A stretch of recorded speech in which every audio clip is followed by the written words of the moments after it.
Good day, everyone. Our today's nugget is titled, Don't Repeat It, Repent from It.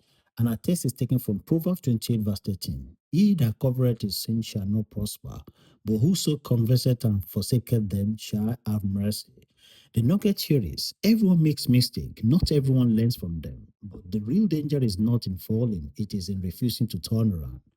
God doesn't expose our wrong to shame us, He exposes them to save us. The children of Israel made mistake after mistake, grumbling, disobeying, doubting. Each time God corrected them, but many refused to change. Some died in the wilderness, not because God stopped loving them, but because they wouldn't repent. Mistakes should lead to mercy. Ignoring sin invites bondage.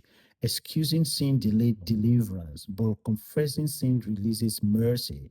God's mercy is not for perfect people, but for repentant hearts.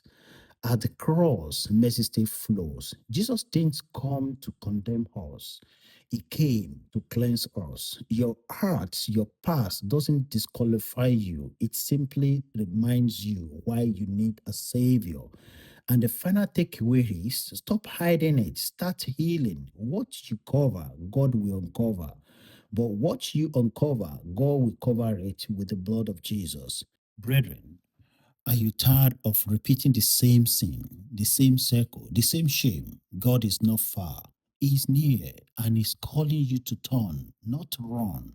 And our prayer is, Lord Jesus, I admit I've sinned. I've tried to fix it myself, but I can't. I believe you died for my sins and rose again to give me a new life. Today, I confess my mistake.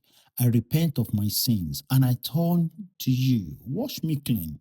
Make me yours. From today forward, I choose to follow you in Jesus' name. Amen.